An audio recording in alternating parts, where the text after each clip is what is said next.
Hey guys, it's Core Ross and welcome to Busting Rainbow Six Siege. Today we're focusing on secondary gadgets, so the nerf to frag grenades, the buff to hard breaches and the all new EMP impact grenade. And we'll begin with the smaller boom. So this is the change to frag grenades as their blast radius has been significantly reduced and their lethal range has also been toned down, which will lead to less kills with frag grenades, but I actually think the more significant thing is the amount of gadgets that will be left standing now that would have normally been destroyed. So I've set up a brand new test here where we can visualize the change to frag grenades. I've got a magnet which is going to grab the frag, and then what I've got is different gadgets all the way out to 5 meters, which is the maximum blast radius of a frag grenade. I'm also going to show the damage drop off with current frag grenades and the new one as well. So this right now is the live servers. I'm going to be sitting myself around about 3.5 meters away from this to show how much damage we take when a frag grenade is delivered to our magnet, and obviously watch the gadgets as well. So that frag grenade went off and it destroyed every single gadget in that radius. Now that is a huge amount of space and it can take out a lot of gadgets basically by accident. And you can see I went down to 72 health there. So now we're on the new test server, and of course the usual disclaimer, this is a test server, things can change, but we've got everything set up again out to that 5 meters, and I'm going to sit in kind of roughly 3.5 meters away from the frag as well. And now we'll get a newly balanced nade delivered to our magnet, and of course watch those gadgets, and you'll also notice our health goes down to 81 instead. And you can see how 2 of our magnets are still standing because they're outside of the blast radius, which is just over 3.5 meters. And if I now stand on this magnet and we get another grenade delivered, you will notice that we don't take any health. We do get a little threat indicator letting us know the frag is there, but we are out of range. And I think the significance for me anyway is that obviously a lot more gadgets are going to survive that wouldn't have previously. Now you're definitely going to end up with less kills as well, but just imagine how many gadgets normally get taken out by a single frag grenade, and now with this reduction in blast radius it's going to be significantly less. So that is confirmed a big change to frag grenades. Now we've got a faster secondary hard breach. So just a quick history lesson. Back in the day when this first showed up, it had a total deployment time and detonation of 9 seconds. That was then reduced down to 7 seconds, and now it is getting reduced down to 6 seconds. So this thing has just constantly getting buffed, and I still think it's an amazing gadget even at its current speed or its slowest speed, and with this new faster speed it is incredible. This is a side by side. Of course you're not really going to see much difference. It is a single second faster, but that can make all the difference. So yeah, really surprisingly amazed to actually see this. I wasn't expecting to see this get buffed again. I use this all the time, love it, and especially on Fuze, it's just been so much fun. But that is confirmed. The secondary hard breach is now a second faster. And now we're going to take a detour away from secondary gadgets and talk about Fuze's main gadget, because it's going to be able to fuse through reinforced walls faster. And there is maybe a little bit of a nerf to this as well, where the trails for his actual grenades are going to be more visible. They're kind of like smoke, and that means maybe defenders will be able to see it a little bit easier and then evade the grenades if they see them coming. But let's do a side by side on this as well, because it's again relatively small change but significant. So here are 2 cluster charges going off at the same time. On the right hand side you can see the new one, and it goes off about a second quicker. So that's pretty damn good and a nice little buff for Fuze. And of course he has a secondary hard breach as well, so that's great, and that is confirmed.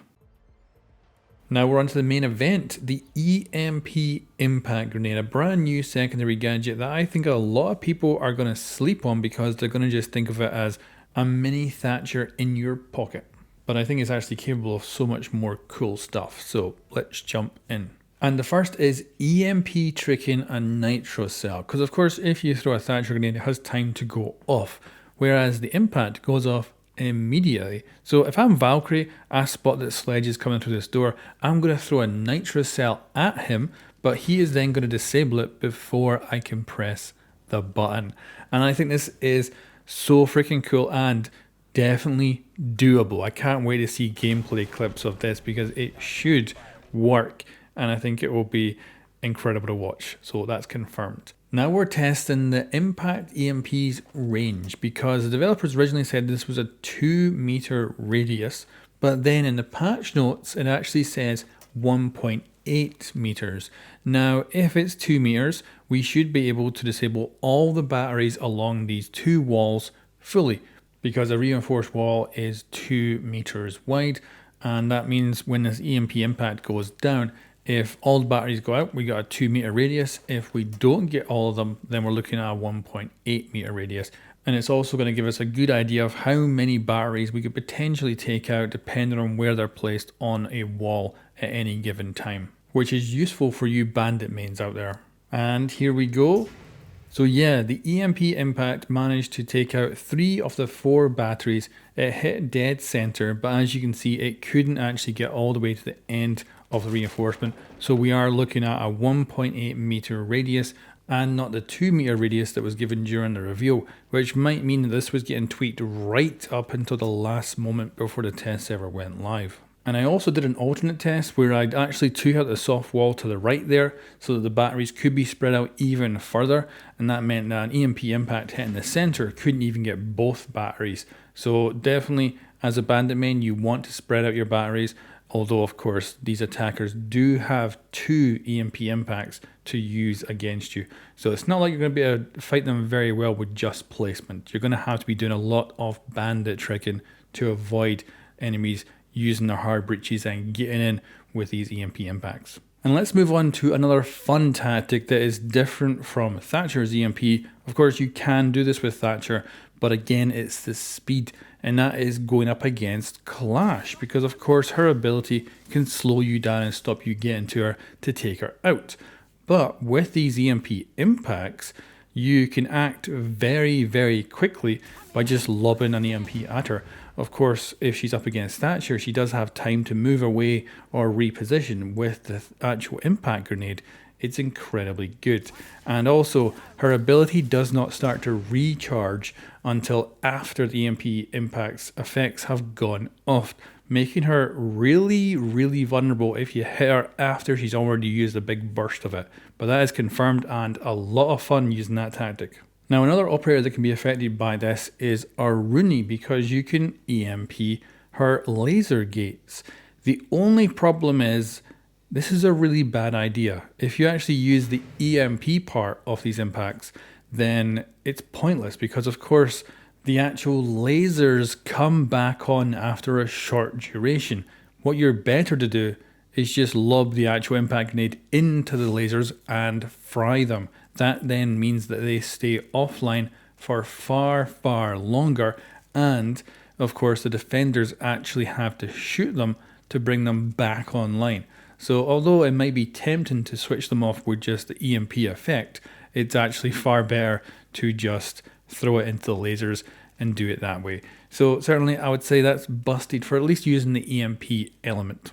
And now I've got another fun tactic, which is to EMP Capcan traps. Now again, Thatcher can do this, but he has to throw the EMP out and then move through, which means he should just shoot the gadgets and then move. Whereas these impact grenades are so fast that you can just launch them at the traps and move right on through. And I think it looks, again, cool. It's a sweet little tactic. I think gameplay clips of this being like the last thing you do in a round is going to be sweet. And it's practical. Just make sure you tell the person who's coming up behind you that they're still there. But that is confirmed. And of course, this tactic can also be used on Ella's concussion mines, Thorn's mines, Melusi's banshees, bulletproof cameras, proximity sensors, and of course any defender gadget that might just get in your way. However, there is one defender gadget that the impact EMP is particularly strong against, and that is Maestro. So we've got Gridlock here. Normally all she can do is run up and melee the glass on the turret and then hope that at some point it'll open so that she can then shoot it. However, with an impact EMP, she can just disable the gadget, the glass will then open and she can shoot it. And I think this is one of the strongest interactions the impact EMP has on a defender, and especially this is a secondary gadget. You're not having to bring an entire operator for this ability, and really it's super useful. And that is confirmed to the tiers of Maestro mains. Can Kaid place his Electroclaw in a position where he would be able to avoid the EMP impact grenade?